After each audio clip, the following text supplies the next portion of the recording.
E hoje eu vou trazer um pouquinho, assim, de uma parte um pouco mais histórica, um pouco mais para o olhar da área de qualidade, né, que é onde eu atuo, né, eu sou Quality Assurance, hoje em dia atuo com essa área aqui dentro do mundo da tecnologia, né, e aí eu queria convidar vocês também para a gente expandir um pouco esse horizonte, né, eu sei que o DevOps Heroes muitas vezes é voltado para o pessoal da área de DevOps, e que é uma área assim extremamente que integra as nossas comunidades, integra os nossos processos, né? Mas que às vezes a gente tem tanta coisa para fazer, tanta coisa para observar, tanta coisa para gerenciar, que a gente esquece um pouquinho da onde que a gente veio e não olha para onde que a gente vai. Então, eu queria trazer uma linha do tempo, né? Trazer um pouquinho do olhar das métricas de qualidade, juntar um pouquinho com a história das métricas aqui da história de DevOps e trazer algumas reflexões sobre feedback contínuo, melhoria contínua, né? Então, eu quero que vocês interajam comigo, né? Vou trazer aqui algumas informações.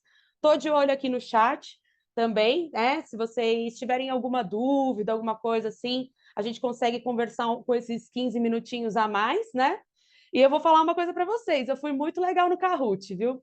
Então, assim, para você que estiver aí trabalhando, estiver só me ouvindo, o Kahoot tá, ó, melzinho na chupeta. Então, deixa eu só bater meu ponto aqui, porque eu tive que pegar o horário de almoço agora para poder trazer esse conteúdo para vocês. Um segundo. Pronto. Agora eu vou compartilhar minha tela. Então, métricas de qualidade e feedback contínuo em DevOps.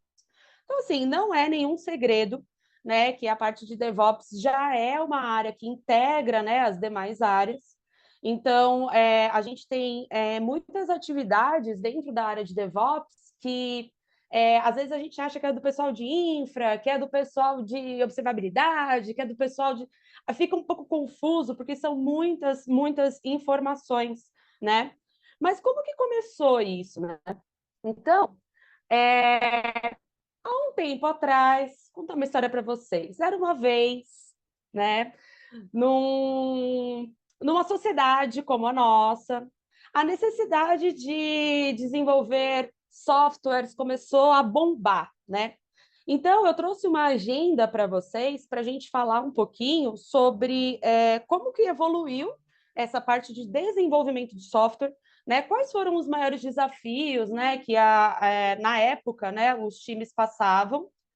Espera aí só um segundinho, fechar aqui. Bom, o que os times passavam e trazer para vocês assim um pouco da visão da parte da qualidade, como que a gente enxerga esses processos. Porque assim, a parte de qualidade, a parte dos testes, sempre foi considerada meio separada, né, do resto do desenvolvimento.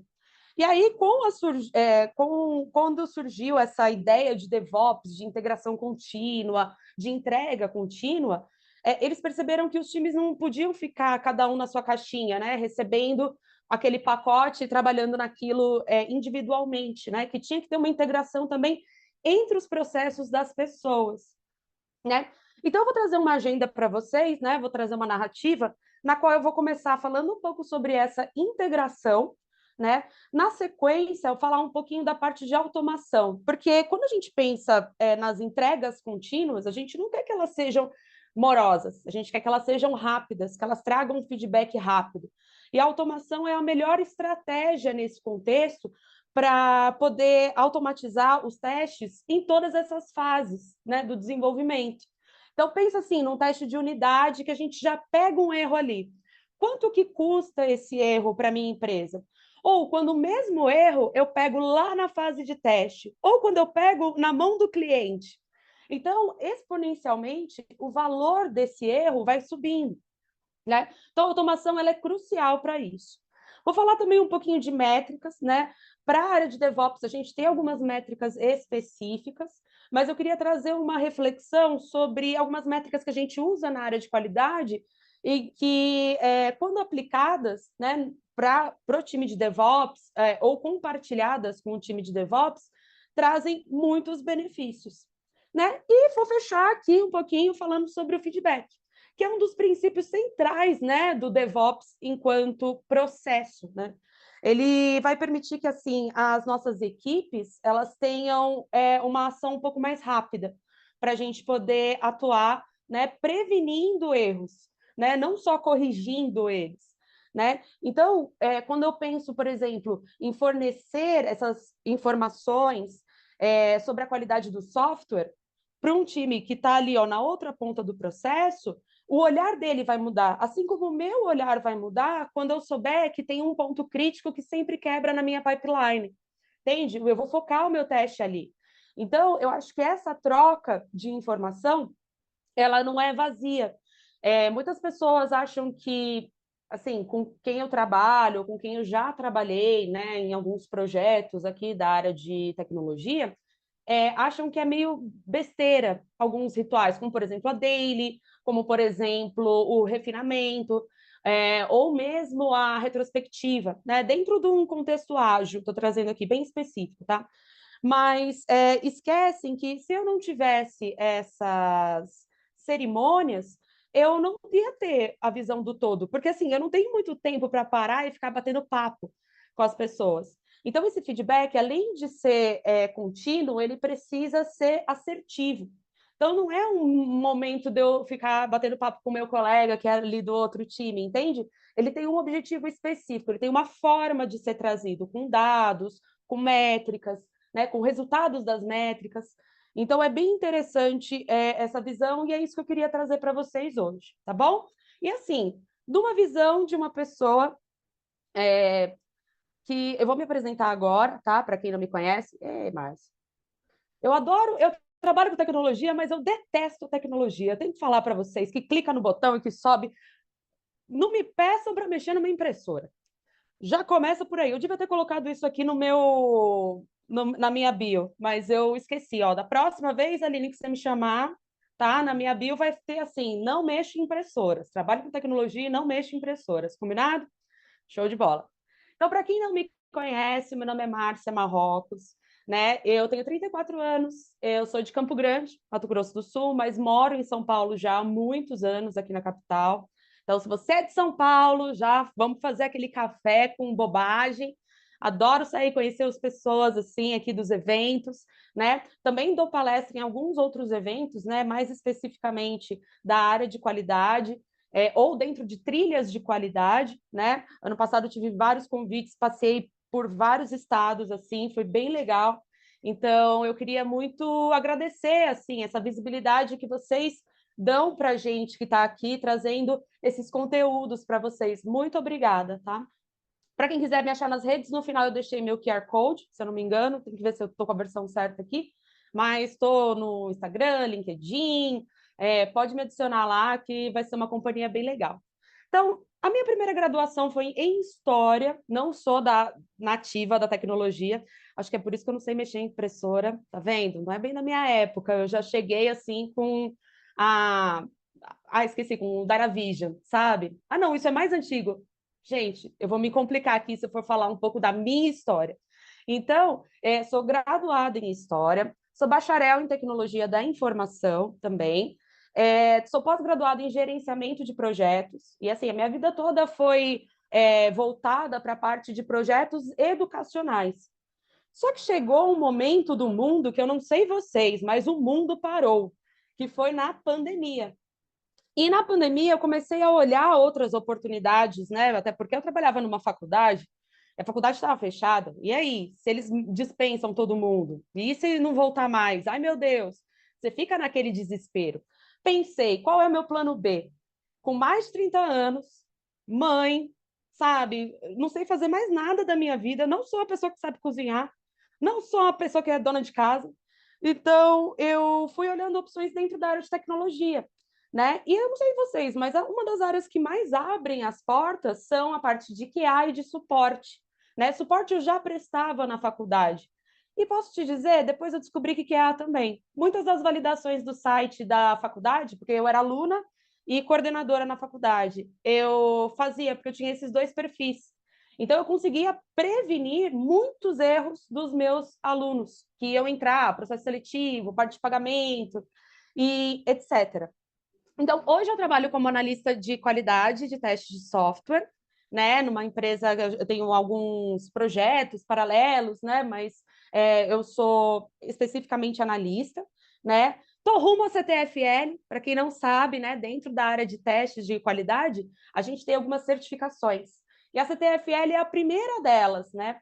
E é aquela coisa, prova cara, a prova é custosa. E assim, não passou, não tem repeteco, entendeu? Assim, não passou, perdeu. Então, assim, estou me preparando muito aqui para poder passar de primeira nessa prova, é um dos meus objetivos desse ano. Então, para quem estiver aí me ouvindo, puder mandar aquele arco-íris de energia, estou aceitando, beleza? Então, arco-íris de energia, show de bola. E como eu disse, sou mãe da Helena de Troia. Falo Helena de Troia porque, para mim, ela é a mulher mais bonita desse século e o nome dela é Helena. E também sou mãe de gatos. Então, muito obrigada, vocês assim que não me conheciam, agora me conhecem um pouquinho. E vamos começar falando sobre integração, né? Aqui, pensando no contexto histórico aqui da parte de desenvolvimento. E aí, assim, vamos combinar, né? Eu não sei se vocês viram já essa imagem, ela é, na verdade, bem conhecida, ela é, na verdade, muito usada no Enem, por exemplo, em várias provas que a gente aplica, né? No qual a gente tem duas pessoas divergindo sobre que número é esse. Elas estão opostas, né? Olhando o mesmo objeto e discutindo entre si. Uma defende que é o 6, a outra defende que é o 9. E aí a gente teve, assim, durante muito tempo, essa rixa, né, entre QA e Dev. Então, o Dev recebia uma demanda na qual ele chegava aqui e desenvolvia esse código, e esse código era passado para o teste, às vezes sem muito contexto. Então, assim, quando eu penso que hoje eu tenho uma task, que eu tenho que ter uma história, que eu tenho que ter um critério de aceite, vamos pensar que existiu uma época que talvez isso não fosse tão relevante, né? Mas que quando chegava lá no teste, a pessoa falava assim, mas você já pensou nisso? Mas e se eu colocar 9.999? Mas e se eu colocar a letra A aqui? Que são coisas que não foram refinadas lá no começo do processo. Então, parecia que a gente estava criticando, nós, enquanto QAs, eu vou me colocar aqui junto com o meu time, né, que eu sou da tribo do QA, é isso aí. A gente, enquanto testador, não vou nem dizer QA, enquanto testador, a gente recebia esse pacote e aí a gente validava com o coração das cartas. Era o quê? Um conhecimento do negócio e fé. Então, a gente não tinha esse contexto de quando foi criado, idealizado. O próprio desenvolvedor também não. Muitas vezes eles recebiam algumas demandas e go horse, porque a gente tem que entregar rápido, porque tem que fazer, e o teste era feito. E quando achavam erros, não achavam erros no processo, achavam erros na entrega do desenvolvedor. Então ficava clima muito ruim, muito chato, sabe? Éramos rivais, né, nesse contexto. Então, assim, a gente já foi considerado entidade separada, causando lacunas de comunicação, atrasos e baixa qualidade. O feedback sempre era tardio e ineficiente. Então, assim, pensando aqui nesse contexto, né, além da falha da comunicação, que gera esses defeitos, o software que o cliente encontra, a gente também não tinha essa compreensão das funcionalidades, porque às vezes a sua interpretação do texto, enquanto desenvolvedor, enquanto código, enquanto conhecedor do negócio, construindo ele, não era a mesma interpretação de quem usa ele. Tanto que hoje em dia a gente tem um papel de UX, UI, né, que a gente muitas vezes não tinha, né? Às vezes o tester fazia esse papel, justamente porque ele ia lá e tentava quebrar a ferramenta, né? Mas ele tinha que usar, tentar entender o caminho feliz, né? E com isso, como que eu vou te dizer qual é a minha cobertura de teste? Se eu não tenho um processo que é coeso, que é definido. Então, dentro da compreensão do time como um todo, né, refinando aquele produto, aquele processo ou aquela entrega que a gente vai fazer, a minha cobertura de testes fica mais coerente.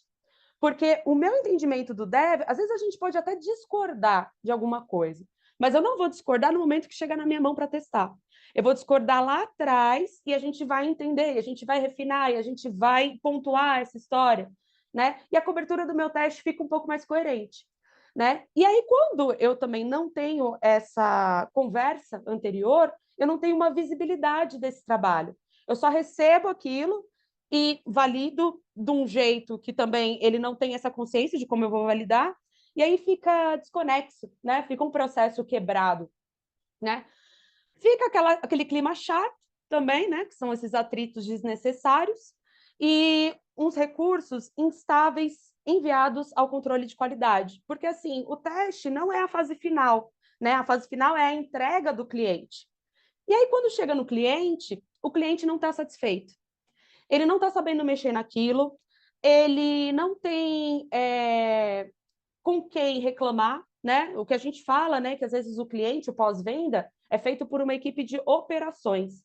E essa equipe de operações pega tudo que o cliente falou, que não entendeu, que foi, que reclamou, e joga para o começo da esteira de novo. Ele não falou aqui com o QA, ele não falou com o dev, ele não falou com o produto. Ele abriu, às vezes, uma task, um card, uma necessidade de ajuste que voltou para o começo do processo. Pensa só, eu entreguei uma versão para vocês na qual vocês não gostaram da cor da página de login. E não tem como personalizar isso, só mexendo no código. Eu não vou avisar para você que a gente quer mudar isso. Eu vou jogar lá para a esteira. Então, assim, durante todo o tempo, até chegar na parte de desenvolvimento, de validação e de entrega para o cliente, já não tenho mais valor disso. Então, o feedback contínuo, né, as métricas e a troca de informação entre as equipes imediata, ela me economiza tempo e me traz valor. Porque aquilo que eu entreguei para o cliente que eu queria mudar a cor já não faz o menor sentido para ele, ele já encontrou outras coisas, inclusive um outro time para trabalhar, que ele já não quer mais trabalhar com você, que não aguenta mais. Né? Muitos dos clientes com quem eu já trabalhei eram pessoas que não eram da área de tecnologia. Então, tudo que eles queriam para ontem. E como que você acalma essa expectativa, alinha essa expectativa com o seu cliente? É trazendo o argumento, é trazendo, olha, o meu time de desenvolvimento ele precisa de tanto tempo, por conta disso, disso e disso. Então, assim, você tem que trazer uma linguagem bem segura, técnica, mas que, ao mesmo tempo, atinja o seu cliente que não tem esse repertório, né? E eu sinto também, percebo que o DevOps, ele acaba sendo, ele, no começo, né, dos princípios, né, de quando criou-se essa figura, acabou sendo esse papel. Porque eu tinha um cliente que reclamava numa ponta e um desenvolvimento que fazia da outra. Mas a gente precisava ligar essas duas entidades. E o DevOps, eu acredito que ele venha para isso, né, num primeiro momento. Agora vocês têm muita coisa para fazer, gente. Olha, eu vou falar, tem até que dar uma diminuída aí nesse escopo de DevOps, eu não sei vocês, mas eu acho loucura, assim, é uma área que me interessa muito, mas, sinceramente, tem que comer muito arroz e feijão para poder chegar aí, gente. Parabéns, vocês têm, ó, meu incentivo aí. E aí, o que que é o DevOps, né? Vamos voltar aqui no tempo um pouco, no espaço, né? Como eu falei para vocês, né? No meu entendimento, né? E um pouco que eu pude estudar aqui para trazer essa palestra para vocês, eu percebi que o DevOps ele veio meio que para ligar esse processo desconexo. Mas como que ele surgiu? Tá vendo aqui embaixo? A imagem tá ruim porque é um frame de, uma, de um evento que foi online em 2009, chamado Velocity, né? E esses dois caras aqui apresentaram uma palestra no qual eles trabalhavam numa rede social chamada Flickr. E aí eles falavam sobre alguns resultados e os maiores desafios com relação à aproximação do time de desenvolvimento e de operações. Então, eles trouxeram um estudo de caso que deu super certo, mas que não foi nada fácil de aplicar, mas que eles tiveram vários insights, né? E perceberam que as entregas deles estavam sendo mais coerentes, né? Estavam sendo constantes, então eles conseguiram ter uma régua, uma métrica e conseguiram trazer para eles um resultado muito bom. E aí um cara estava na plateia, que é esse outro de óculos que eu coloquei aqui em cima, o nome dele, Patrick, eu acho que é Debois, é Debois, mas assim, pensando no francês aqui, je ne sais quoi, batom, abajur, eu acho que é deboar, mas não sei, né? Então, o Patrick, ele assistiu essa palestra e viu que eles usavam um termo, né, que juntava a palavra de desenvolvimento e de operações, né? Em inglês, development and operations. Aí ele pensou, cara, ter uma pessoa dessas assim. Na verdade, assim, esse processo que eles trouxeram aqui podia ser feito por alguém, né? E aí, como que eu chamaria essa pessoa, né? Desenvolvedor e operações, me vê dois aí, sem cebola. E foi pensando, pensando, e aí ele trouxe um evento que acabou sendo rotineiro, que era um chamado DevOps Days, justamente para trazer essa coisa desses processos, né? Como uma pessoa poderia, né, fazer parte desses processos. E aqui eu trouxe para vocês também algumas imagens, né, dos princípios DevOps, por que você tem que adotar na sua empresa, e principalmente uma tríade, né, que o desenvolvimento e as operações não criam um DevOps sozinho, porque uma das bases dos pilares, né, da parte de DevOps não é só trazer resultado, mas como que eu vou trazer esse resultado? Com testes contínuos. E quem que faz o teste? Na época, os testadores, né? E hoje a gente entende que a parte de teste é uma função dentro da garantia de qualidade. Então, o QA aqui, às vezes, não é nem o Quality Analyst, mas observem aqui no meio dessa imagem que o QA que eu quero trazer aqui é o processo de Quality Assurance, que é diferente da função de Quality Analyst. Então, quando eu penso no processo da qualidade como um todo, o DevOps é fundamental, né? Ele vai me trazer um balanço que eu busco aqui, né, desde o começo do processo aqui de desenvolvimento, mas que eu não consigo acompanhar até o fim, porque a minha esteira meio que acaba aqui. Então, a integração do DevOps com a área de QA, todas as métricas e os feedbacks compartilhados, são mais importantes para o meu teste, para o meu contexto de fazer os testes, porque eu vou entender a minha satisfação do cliente, eu vou entender o tempo que aquilo ficou comigo na minha mão, meu Deus, preciso melhorar esse processo, ou essa documentação aqui está confusa, eles pegaram a documentação, não entenderam, vamos alinhar, ajustar isso, né? Então, é fundamental dentro dessa tríade a gente trazer, né, dentro da figura do DevOps, essa cooperação com esses times num primeiro momento. Claro que o DevOps pode ter e deve, né, ter o contato com o pessoal de produto, com o pessoal assim, pessoal assado, design e tal, piriri, pororó, mas principalmente assim, de uma forma assertiva. E vamos pensar que a gente tem 8 horas por dia, né? Para quem trabalha numa escala de 5 por 2, ou para quem trabalha numa escala de 6 por 1, ou para quem é PJ, que às vezes não tem horário, né? Se eu for ampliar muito mais o escopo do meu DevOps, o cara não tem vida, né? Vamos combinar que a gente precisa ter vida também? Precisa dar uma namorada, precisa cuidar de um filho, passar a mão num gato, para quem não gosta de gato, cachorro, para quem não gosta de cachorro, uma planta, né? A gente tem que ter a nossa vida também.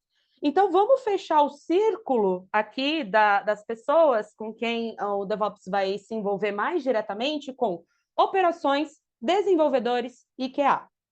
Beleza? Show de bola.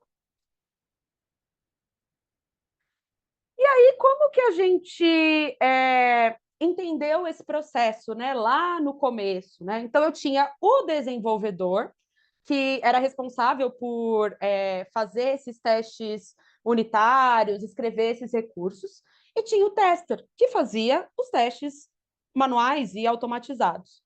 E a junção desses dois papéis me trazia o teste, que é o quê? É um modelo concluído. Ou seja, era uma entrega fechada que não se preocupava com satisfação, com uma entrega contínua, com alguma métrica, né? Eu fiz aqui, eu entreguei minha parte para você, batata quente para o outro. Só que isso não era muito efetivo, né? Porque as minhas entregas, os meus clientes, com a globalização, né? Cada vez mais exigentes, o mercado cada vez mais saturado, cada vez mais gente no mundo, né? Então, assim, se a sua empresa não vai me atender, eu, como cliente, tenho opções. E aí, como que eu faço você entender que eu sou a melhor opção, né? Então, dentro da parte do desenvolvimento de sistemas, né, a gente começou a perceber que este modelo de entrega não fazia sentido, tá? Não era efetivo, não me trazia dinheiro, né? Porque vamos pensar como empresa? Dinheiro. Sai meu cliente, sai a minha fonte de renda. Então, vamos pensar. Que tipo de entrega que eu quero fazer? E aí, os times começaram a mudar a entrega. Em vez de uma entrega de um pacotinho, eles começaram a perguntar quais são os riscos de negócios que foram mitigados no Release Candidate. Ou seja, o meu teste, a minha entrega, ela não era só a entrega de uma parte de um produto ou de um serviço, mas que risco de negócio ou que satisfação do cliente que eu atendi ou que eu deixei de atender, né, nessa última entrega. E como que a gente, né, começou a perguntar isso? E aí eu trouxe um gráfico para vocês, né? Então, com o papel do DevOps, a gente tem um acompanhamento do cliente um pouco mais de perto, a gente tem a colaboração entre diferentes times, as implantações são escaláveis, né? Eu tenho essa parte de observabilidade de dados, as pipelines de CI e CD, né? Então, integração contínua, entrega contínua, tenho também uma padronização dos ambientes, que é uma coisa, né, que vocês cuidam e acabam trazendo para a gente, né, esse escopo. Né? Eu tenho alguns gerenciamentos de deploys, né? Então acaba que é um time bem completo que faz isso, mas o DevOps participa ativamente. Né? A validação da implantação, ciclos planejados para automação e a verificação contínua de erros no código. Porque é mais interessante eu achar esses erros no momento que eu estou no desenvolvimento do que na entrega lá do cliente. Lembra que a gente conversou sobre isso logo no começo? Pois é. Então, a gente está aqui com uma outra perspectiva, é uma outra coisa. Você vê que 3 caixinhas nem me servem aqui para fazer esse gráfico, para trazer para vocês, né? E aí, pensando nesse novo tipo de entrega,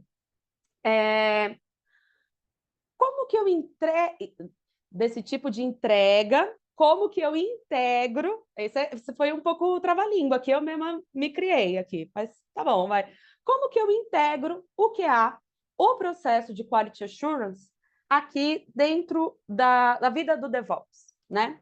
Então, aqui eu achei essa imagem na internet, tá? É um gráfico que está disponível, está no Google, ele está em inglês aqui, mas eu traduzi aqui para vocês também, meu inglês está aqui, ó, The Books on the Table, né? E aqui ele fala assim, para integrar o QA dentro da cultura DevOps, primeiro você precisa realinhar a estrutura da equipe, né? Então, assim, quando você envolve o QA na fase de requisitos, isso é crucial para a gente garantir que os testes sejam considerados lá no início do desenvolvimento. Então, você está me falando da ideia que o cliente teve ou da necessidade de refatorar isso, o meu pensamento de como que eu vou validar isso, ou quais os riscos que eu já tenho de repertório que podem acontecer aqui, já começam lá no início. Né? Então, pensando numa equipe multifuncional que tenha essa participação desde o início do processo, a gente consegue compartilhar a responsabilidade da parte de qualidade. Né? Um outro ponto é automatize o máximo possível. Então, assim, para a parte de DevOps, agilidade é assim, a perna direita e a esquerda, né, de vocês, né? E isso, eu não falo só automação de testes, o ponta a ponta, né, que chega aqui para mim, mas dentro dos testes unitários, os testes regressivos, né, os testes de fumaça, né, que ficam mais um pouco aqui na mão do QA, mas dentro da pipeline a gente consegue incluir isso, né? E aí a gente também consegue automatizar alguns processos de implantação, né? E assim, não sei vocês, mas quem faz testes repetitivos, tem uma hora que você vicia o olhar e aí passa alguma coisa. Então, assim, a automação, ela vem para ser uma entrega rápida, incansável, mas não é a bala de prata, tá? Isso é uma coisa que em muitos dos canais de QA a gente escuta, né, e ouve, e a automação realmente não é a bala de prata. Então, ela não vai tirar a necessidade dos humanos, da pessoa fazer essa validação humana. Mas, pensando na execução dos testes em diferentes fases, já tendo um roteiro, com a automação eu consigo ser um pouco mais assertiva. Então, assim, é uma parte muito importante do processo da área de testes e da área de DevOps, tá? Aqui ele fala também para usar métricas para monitorar o progresso. Como eu disse no começo também, da onde que a gente veio, para onde que a gente vai? São duas perguntas que a gente tem que se fazer a cada, sei lá, 2 horas. Não sei vocês, mas eu acho que de tempos em tempos a gente precisa disso. Só que eu não sei aonde eu tô. Como que eu sei aonde eu tô? Entendendo que da onde eu vim e aonde eu quero chegar, existe uma métrica, existe um resultado, né, das ações até esse momento. Então, eu preciso desses dados mais objetivos para medir a qualidade do meu software e a eficácia dos processos, tanto da área de Quality Assurance quanto de DevOps. Então, pensa assim, olha, métrica de cobertura de testes, por exemplo, ou de taxa de reprovação, de número de defeitos ou de falhas, né, que a gente divide, né, esses conceitos.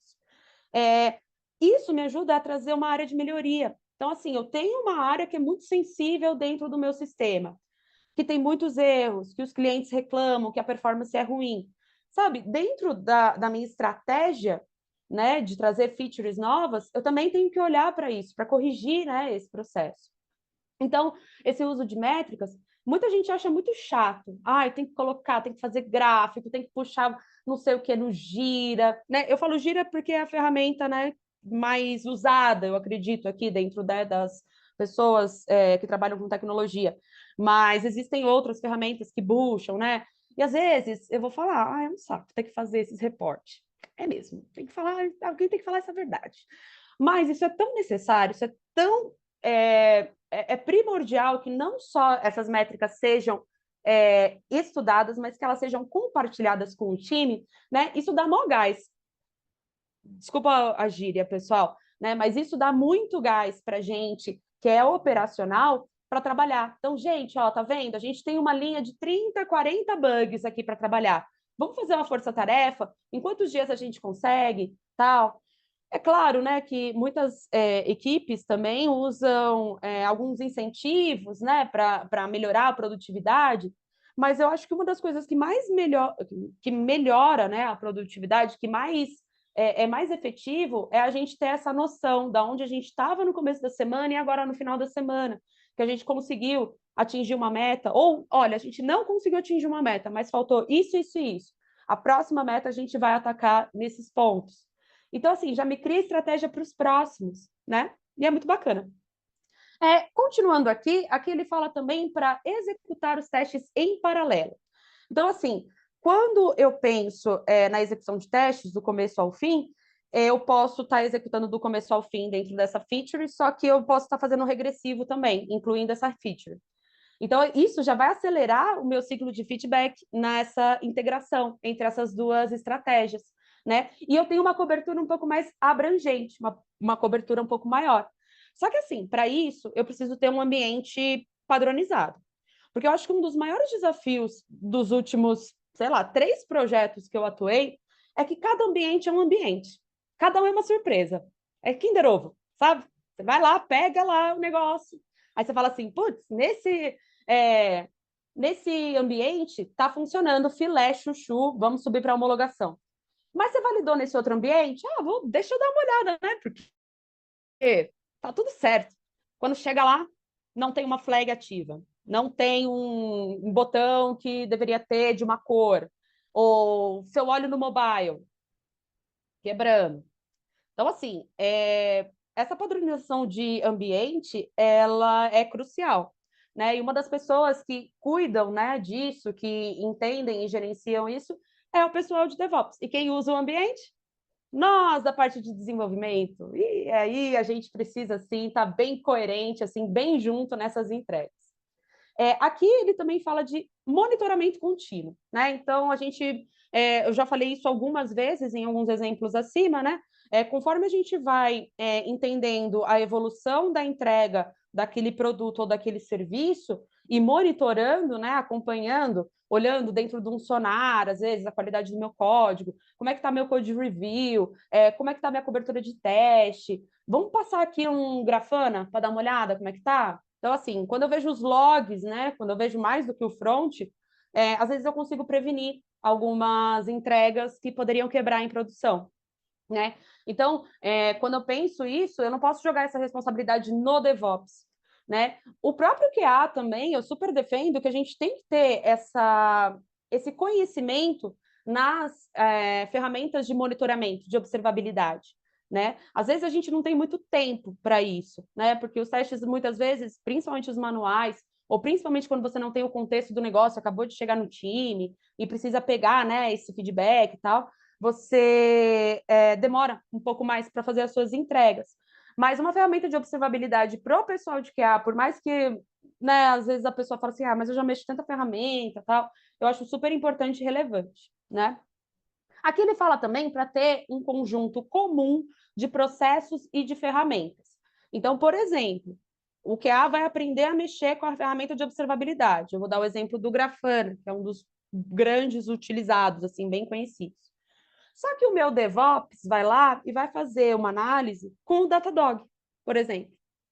E aí ele tem uma outra métrica, ele tem um outro parâmetro que ele está enxergando, e ele não está enxergando o parâmetro que eu estou aqui. Então, assim, a gente tem que ser bem coerente também com relação às ferramentas que a gente usa. A gente não precisa se prender a uma ferramenta. Mas eu acho que dentro das ferramentas, se a gente for usar ferramentas diferentes, a gente tem que ter os mesmos parâmetros, sabe? Acaba ou conhecer o parâmetro do outro para entender qual é a cobertura que ele está fazendo. Porque às vezes ele está achando um problema que nem passou pela minha cabeça ver, que assim, eu não tinha, sabe, ferramenta, olho para isso, né? Então, dentro dessa parte de processos, tem que estar bem alinhado. Por mais que os nossos processos sejam diferentes, eles têm que ser coerentes, né? E aí isso também ajuda a parte de consistência, né? Quando eu falo em consistência, entrega consistente, eu estou falando de qualidade de software. Eu não estou falando de QA, de Quality Assurance apenas, mas eu estou falando da qualidade no conceito filosófico da coisa, né? Porque quando eu penso em processo consistente, constante, ele tem que ser bom. Não adianta ter um processo consistente, constante, e ele ser ruim, não é mesmo? Pois é. Então, quando eu penso na qualidade de software, também nessa parte um pouco mais filosófica da qualidade do que é bom, do que encanta o meu cliente, do que encanta o meu time, do que estimula o meu time, eu penso nessa padronização e nessa entrega que é assertiva e constante. Feedback contínuo, que também é um dos temas que eu vou trazer um pouco mais para frente, né? Que eu vou amarrar aqui, né? Essa nossa conversa, esse nosso bate-papo. Bate-papo, diálogo, que assim, eu não estou vendo vocês interagindo muito comigo, mas assim, no final eu quero perguntas, dúvidas, todo mundo me enchendo de convite lá no LinkedIn, viu? Então, feedback contínuo para vocês aqui também, que é um princípio fundamental aqui do DevOps, né? Então, assim, quando eu penso nessa coleta de feedback dessas áreas interessadas, eu não penso só no meu time, eu penso no meu cliente, eu penso muitas vezes no marketing, né? Então, essa parte de comunicação, a gente sabe que a gente não pode parar todo dia, toda hora para ficar batendo papo com todas as pessoas que a gente conhece. Eu seria rapper. Olha só, eu acho que eu seria rapper. Eu acabei de fazer um rap aqui. Tô sentindo. Depois eu queria gravação aqui, porque eu queria me assistir falando isso, tá, Aline? Ó, já sabe. Então, assim, quando eu penso no feedback contínuo, eu faço ele de uma forma assertiva. Então, eu tenho que ter estratégia, e dentro da metodologia ágil, né, a gente tem as cerimônias, e uma delas é a daily.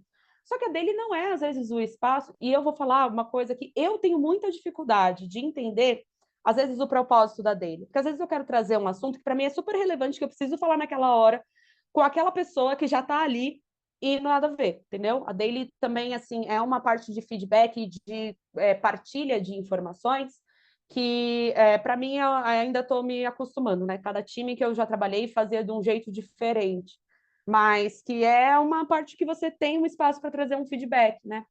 Contínuo. Aqui também ele fala para você aumentar a visibilidade. Mas aumentar a visibilidade do quê, né? Porque a gente está falando aqui é o quê? Tarefas e processos. Então, eu preciso trazer a visibilidade disso, porque também eu preciso trazer o valor.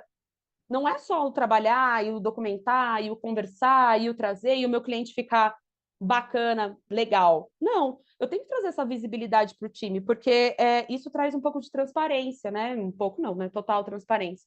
e divide a responsabilidade. Então, a responsabilidade da entrega com qualidade não é do pessoal do teste, é de todo mundo, é do começo ao fim do processo, e é responsabilidade também do meu cliente, né? Estar envolvido com esse time de uma maneira a entender esse produto, tá? Então, eu estou pensando assim numa coisa um pouco mais macro. E por último, treinamento suficiente. Então, treinamento adequado, sim, é fundamental. Então, o que eu falo sobre treinamento adequado? Eu sou uma pessoa que eu trabalho na área de qualidade e não sei automação, não sei automatizar, sou testador manual. Beleza.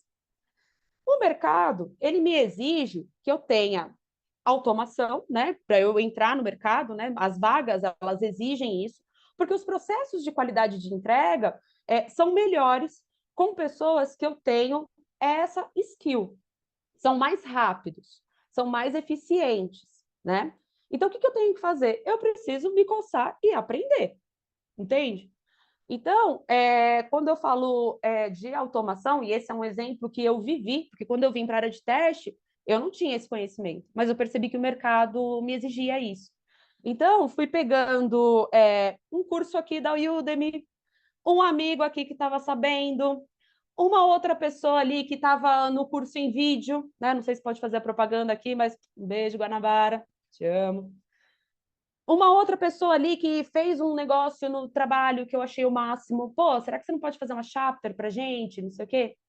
Então, assim, o treinamento, ele não pode vir da necessidade do produto para você. É você que tem que correr atrás, você que tem que ser dono da sua carreira, entendeu? Então, essa parte de treinamento suficiente, você que tem que ir atrás. E pensando nesse contexto de processo, de automação, de como está o mercado agora, né? Então, quando eu penso nisso, e eu fiz um treinamento de uma ferramenta legal, eu posso chegar nos outros times, né, dentro de alguma flexibilidade, né, das nossas sprints, né, do nosso dia a dia, e trazer essa parte de colaboração, de comunicação entre as equipes. Olha, gente, eu descobri uma ferramenta bacana, não sei o quê, não sei se ajuda, tal, é open source, ou não, tem que pagar determinado plano, né, para a gente ter determinada função, né? Mais recentemente, a gente estava falando sobre o browser stack, né, num projeto que eu estou atuando, né? Porque a gente tem uma necessidade de validar o mobile, mas nem eu não tenho iPhone. Não sei vocês, mas eu não sou pessoa muito Apple, sou uma pessoa mais Android, assim. E quando eu ia testar isso em outros projetos anteriores, eu tinha muita dificuldade, porque, assim, até me adaptar com a ferramenta e etc. Então, o Browser Stack, ele me traz uma agilidade nisso. Então, eu precisei, né, fazer um treinamento, pegar uma ferramenta, e a minha entrega foi muito bem sucedida. Então, assim, eu saí um pouco da minha zona de conforto, né, na parte de testes mobile, mas com uma ferramenta mais assertiva do que eu pegar o device físico. Beleza? Aí vocês colocam aqui nos comentários quem é time Android e quem é time Apple. Quem for time Apple pode me trazer aí uma maçãzinha aí que a gente.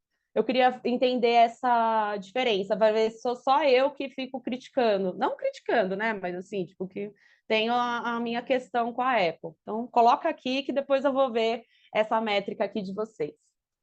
Para quem já é DevOps, vou chover um pouco no molhado, então vou dar uma resumida aqui. Né? A gente tem as métricas em DevOps, que são conhecidas, que são 4 principais, né? Eu acredito que tenham mais, mas essas foram as que eu achei principalmente aqui na internet. Então, tempo de espera para mudanças, né? E esse rastreamento desse tempo de espera para essas alterações, às vezes é muito confundido com uma outra métrica que se chama tempo de ciclo, né? Que a gente vai falar um pouquinho mais para frente. Então, isso é um momento em que uma alteração do código é confirmada para a ramificação de tronco e quando ela está num estado implantável. Então, por exemplo, meu código passou em todos os testes de pré-produção. Beleza, tá vendo? Então, eu tenho um tempo de espera para poder, né, fazer essa alteração, né, e fazer essa validação em pré-produção. Também tem a taxa de falha em alterações.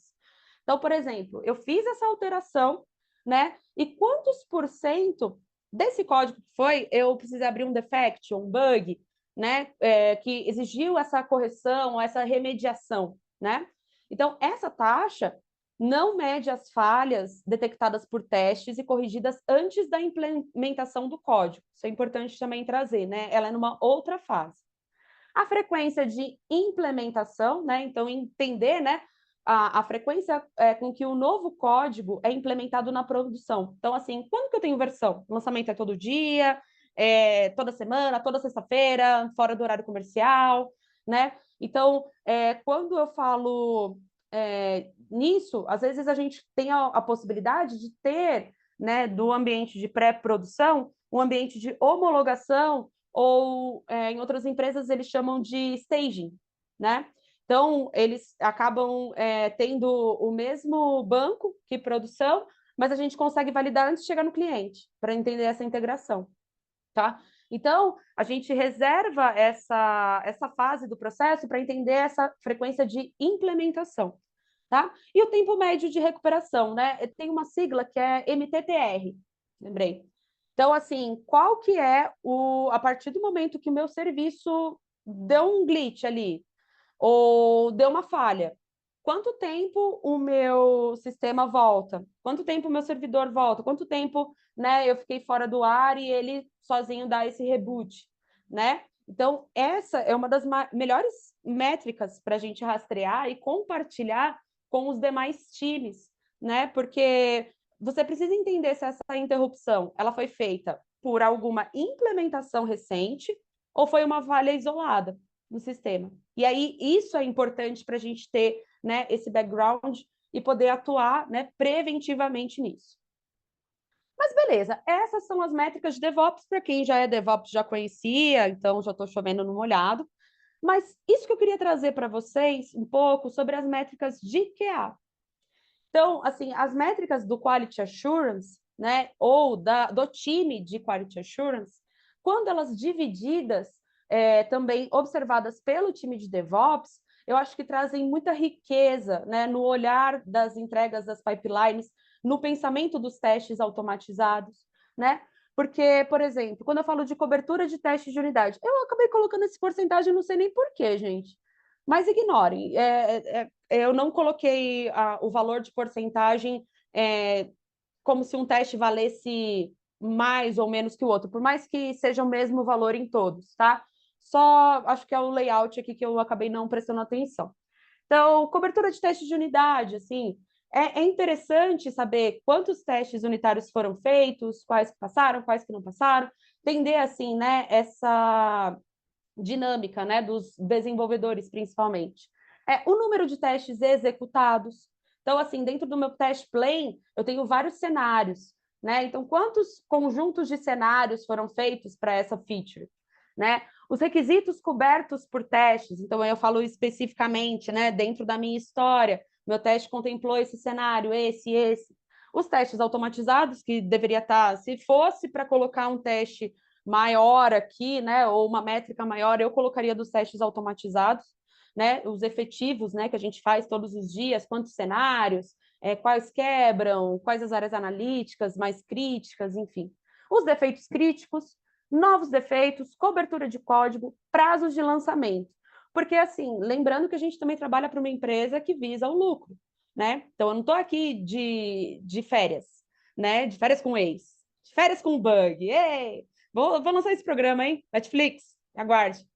Então, assim, eu também tenho alguns prazos, eu preciso entender essa dinâmica com relação à parte de entrega. Porque se toda sprint eu atraso uma entrega, o meu cliente vai ficar super insatisfeito, né? Então, essa visibilidade das métricas e do progresso é fundamental, né? A gente acaba usando algumas ferramentas, assim, mais de controle para compartilhar as informações com a equipe, mas pensando assim, que as bases aqui da parte de DevOps são testes contínuos, integração contínua, entrega contínua, eu falo sobre melhoria contínua, certo? E aí falei um pouquinho de métricas, né, para gente. E aí aqui, né, a gente já na reta final, aqui tem mais uns minutinhos com vocês, a gente vai falar um pouquinho sobre o ciclo de construir, medir e aprender. E mais uma vez, ó, aqui, gente, isso aqui é do Canva, que eu achei tão bonitinho esse layout, eu devia ter escrito alguma coisa aqui ou ter apagado, mas agora vai ficar assim mesmo, tá, gente? Então, esse texto aqui, só ignorar, por favor. Né? Então, quando eu falo desse ciclo, eu estou falando sobre um ciclo do feedback, né? Então, por que que ele é importante, né? Quando a gente pensa em construir, medir e aprender, tem uma frase até que eu escutei de um dos meus mentores, assim, da parte de QA, que aquilo que você não mede, você não pode gerenciar.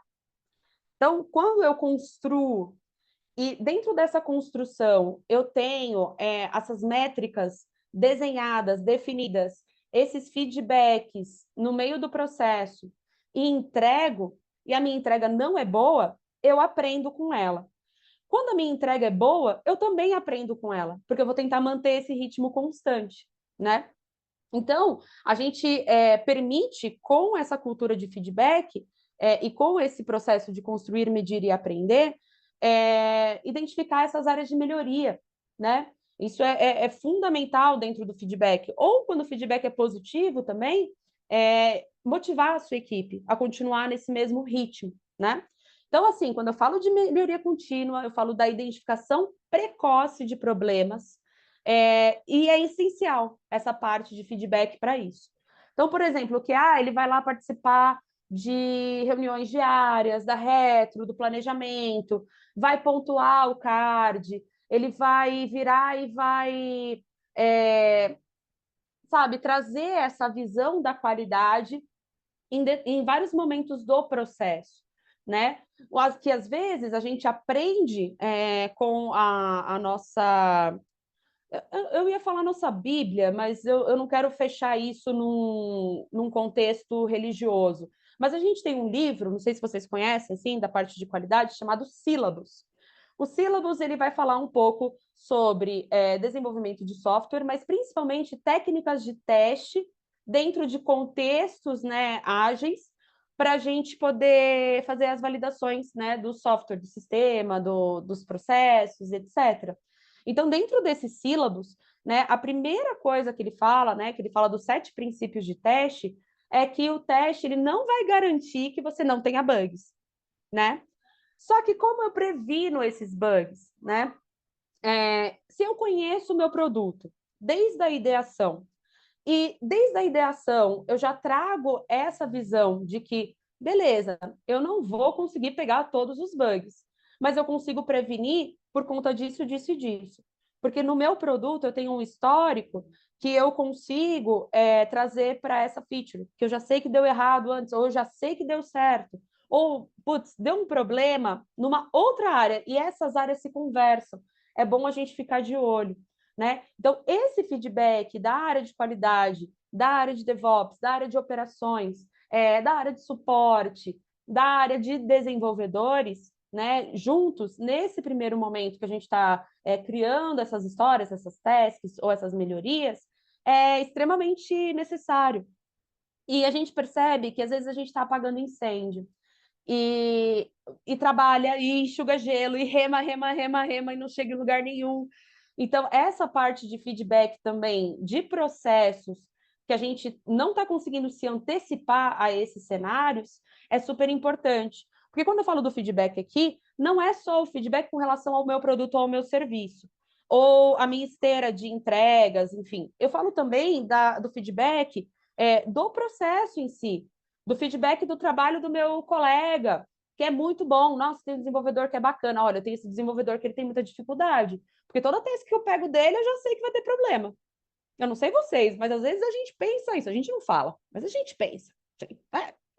Pensar ainda não está apagando, né? Então, a gente tem, eu acho que essa necessidade de trocar com os times, mas sempre com muito respeito, tá? Com muito zelo, até porque a gente está falando sobre a entrega do trabalho da outra pessoa, né? Com muito cuidado também. Eu não digo carinho, porque às vezes é uma relação profissional, né? Tem que ser um pouquinho mais distante, mas eu falo com muito respeito. Eu acho que eu fecharia com o respeito mesmo. Às vezes, a forma que eu falo é grosseira para outra pessoa, é violenta. Então, sempre que a gente traz um feedback, é importante a gente tentar priorizar isso de uma forma no qual você fale com a pessoa. Feedback por texto, por exemplo, é muito impessoal. E assim, o texto que você escreveu e o texto que eu li, às vezes, são diferentes, porque não tem essa entonação. Então, se, por exemplo, hoje eu estou trabalhando remotamente, né? Eu não consigo estar presencialmente todos os dias para chegar na minha chefe, poder, né, ter esse tipo de conversa, esse feedback. Mas se ele for por vídeo, ele já é menos pior do que ela me mandar um e-mail, entende? Então, é necessário também que os times tenham, dentro do escopo das atividades, um momento que eles possam se reunir, né? A gente sabe que, para quem trabalha com a metodologia ágil, os sprints são de 2 semanas, né? Mas a gente tem essa... a última semana de sprint, esquece, tá todo mundo na correria, e a planning, vamos mudar de horário, porque a gente precisa entregar isso, porque até meia-noite ainda é dia, mas é mais do que relevante, é mais do que importante esses momentos entre os times, principalmente se eles forem muito plurais, né? Se a gente tiver pessoas com personalidades muito diferentes, ou muitas pessoas de times diferentes, né, dentro da dele. Hoje em dia a gente tem, no processo que eu vivo, que eu trabalho, tem algumas deles que entra um designer, né? Então tem o time de desenvolvimento, tem a pessoa de produto, tem o coordenador ou a coordenadora e tem um designer. O designer quase nunca fala nada, na verdade, assim, ele não tem uma, como posso dizer, uma voz ativa, né, dentro da daily, assim, a entrega ele já tinha feito. Mas hoje foi muito interessante, porque esse designer específico, ele fez uma entrega muito muito rápida, né? E às vezes ficou até de noite trabalhando, tal. E isso foi dito no momento desse refinamento que eu tive hoje. Então, nessa reunião de hoje, eu percebi que esse designer, às vezes, que está ali quietinho na dele, ouvindo, ele não está ali dormindo, tá vendo? Ele está prestando atenção, né, nas deliberações que a gente está fazendo durante toda a semana, e o cara está correndo também. Mas eu nunca teria essa visibilidade se a gente não tivesse tido esse feedback nesse momento em que o time estava todinho reunido, tá? Então, assim, para trazer para vocês, assim, para tocar um pouco no coração de vocês, né, a função do QA dentro desse, né, universo DevOps, né, principalmente porque o evento é voltado aqui para a área de DevOps, mas eu acho super interessante, super relevante a gente também trazer esse olhar de outros times para cá, né? É uma coisa que eu também trago, não sei se vocês também, quem for acompanhar minhas redes, assim, num conjunto de palestras que é o QA Solidário. Então, eu vou trazer um conjunto de palestras para QAs, né, para a área, para a comunidade, mas não vai ser um QA falando contigo. É um cara de design, é um cara de produto, é um cara que vai virar e vai falar com você de outras áreas, entendeu?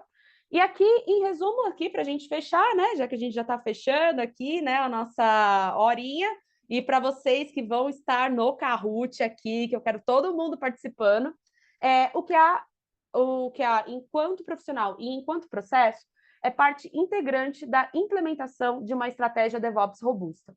Lançamentos e ciclos de entrega mais rápidos não acontecerão sem um plano abrangente de transição, QA e DevOps. Então, eu trouxe para vocês aqui também uma imagem, né, do ciclo de DevOps com o Shift Left. Então, o Shift Left, que é uma estratégia aqui dentro da área de QA, fala sobre o teste contínuo em toda a parte do processo. E aí eu fico aqui com vocês.